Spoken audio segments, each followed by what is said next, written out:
너네 졸업하면 어디 가고 싶냐? 소니? 토요타? 닌텐도? 라고 일본의 경제신문과 최대 채용 사이트가 대학 졸업 예정자들에게 물었습니다. 근데 저 대단한 기업들 다 제치고 애들한테 1순위 해버린 득보가 있는데요. 잃어버린 30년 동안 자기 혼자만 계속 성장하는 괴물. 유니클로, 세븐앤아이, 야쿠르토, 기꼬만, 토요타 다 제치고 일본에서 유일하게 34년 연속 매출 및 이익이 증가한 기업. 경제학 이론을 휴지 조각으로 만든 무법자. 이케아마저 짐 싸들고 돌아가게 만든 일본 토종 가구의 자존심, 가격 그 이상의 가치, 바로 니토리입니다.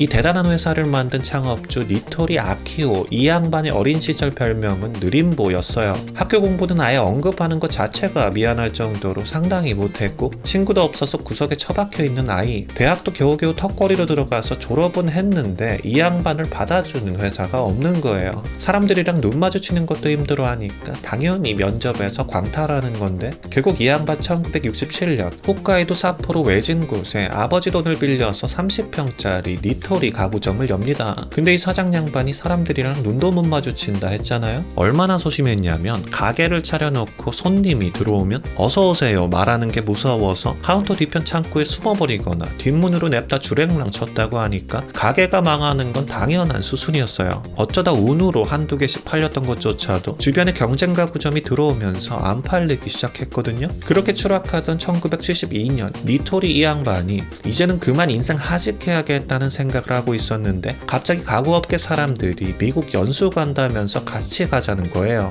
이 양반이 또 그거 거절을 하질 못해서 그분들이랑 같이 비행기 탑니다. 그리고 LA에 도착해서 문제의 시어스를 보게 되는데요. 1970년대 당시 시어스를 말하자면 지금의 아마존, 월마트, 거기에 코스트코까지 다 합치면 딱 그냥 시어스예요. 당시 미국인들 대부분이 시어스에서 나온 신용카드 썼고요. 오죽하면 미국 전체 GDP의 1%가 시어스에서 나온다 라는 말이 나돌 때입니다. 그러니까 북해도 구멍가게 사장이었던 니토리의 눈에 비친 건 시어스라는 가구의 바다였던 거죠. 수평선처럼 끝이 안 보이는 매장에 가구들이 쫙 깔려 있는데 니토리 양반의 숨이 턱턱 막혀오는 거예요. 그때 일본 집구석을 보면 갈색 장롱 옆에 하얀 이불 깔려 있고 커튼은 그냥 촌스러운 초록색이고 뭐랄까 톤이고 매너고 뭐고 그냥 그렇게 있는 대로 박아놓고 살았거든요. 근데 미국은 다른 겁니다. 커튼이랑 카펫 색깔을 깔맞춤하고 소파 쿠션이랑 침대 시트 패턴까지 커플룩으로 입혀놔서 집 전체가 마치 하나의 예술작품처럼 보이는 거예요. 그걸 본 니토리가 입 벌리고 서랍장이며 커튼이며 침구며 뒤적거리다가 가격표를 보더니 흐액하고 쓰러져 버리는데, 그러니까 일본에서 100만원은 줘야 살 법한 고풍스럽고 살벌하게 간지나는 소파 세트가 여기 미국에서는 고작 30만원에 팔리고 있는 거예요. 거기서 니토리는 부러움이 아니라 뼈가 으스러지는 듯한 쪽팔림, 즉 수치심을 느껴버립니다. 우리 일본은 그동안 국민들에게 쓰레기를 팔고 있었구나. 나는 장사꾼이 아니라 도둑놈이었다. 좁아터진 집에서 비싼 돈을 주고 돈값 못하는 허접 가구를 쓰며 살고 있는 일본인들이 너무 비참하게 느껴졌고, 또 그것을 이용해 먹었던 자신이 마치 죄악을 저지른 것 같은 그런 죄책감과 부끄러움이 올라오는 거예요. 니토리 양반 귀국하는 비행기 안에서 이를 바득바득 가르며 맹세합니다.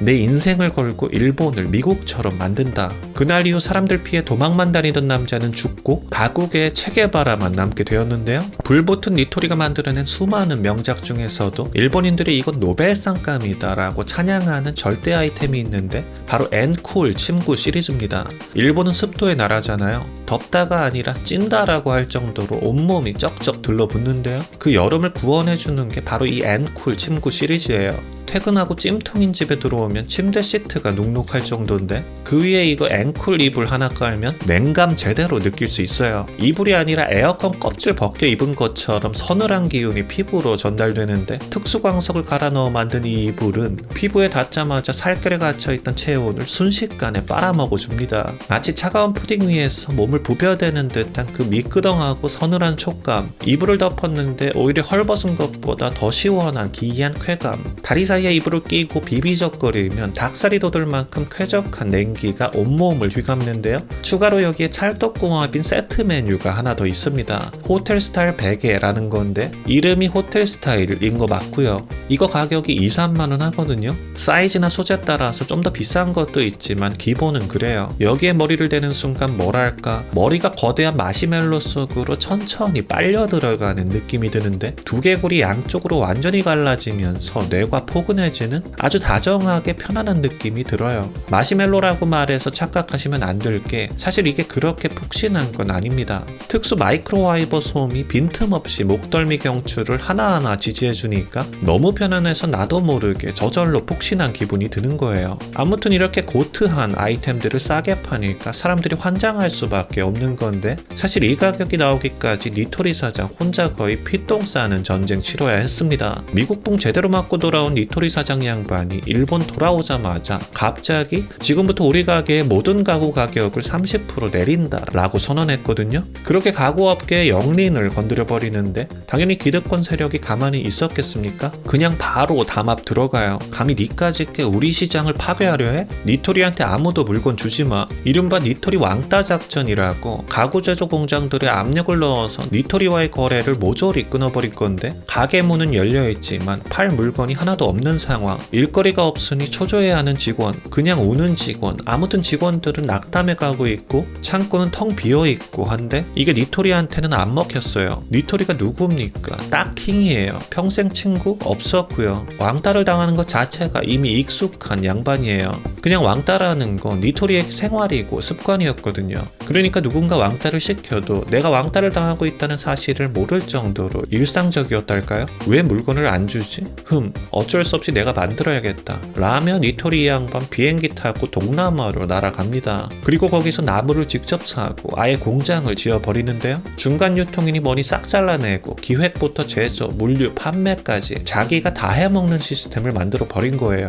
이게 바로 유니클로가 하는 스파 방식인 건데 니토리가 유니클로보다 먼저 사용했던 거죠. 그리고 그 운명의 1990년대 버블 붕괴가 찾아오고 일본 전체가 나락으로 떨어지며 백화점들 망하고 고급 가구점들 줄 폐업하면서 비명 지를 때 니토리 혼자 루도처럼 멀쩡했어요. 옛날엔 비싼 것만 골라 사고 비싸도 일단 사고 봤다면 이제는 조금이라도 더 싼 걸 헤매는 시대가 와버린 건데요. 니토리를 쓱 보니까 가격은 싼데 품질은 뭐 나름 백화점 못지 않은 거예요. 그렇게 사람들이 찔끔찔끔 간보고 있을 무렵 니토리에서 나온 전설의 캐치프레이즈 가격 그 이상 니토리, 이 한마디가 일본인들의 심장을 관통해 버립니다. 돈이 없어도 집을 예쁘게 꾸밀 수 있다는 희망을 준 건데요. 남들이 불황이라고 곡소리 낼 때 니토리는 그 불황을 먹고 자라 몸집을 수십 배로 불려버리는데 이 양반 결국 자기 왕따 시켰던 콧대 높은 경쟁사들 모조리 눌러버리고 일본 가구 업계 킹으로 등극합니다.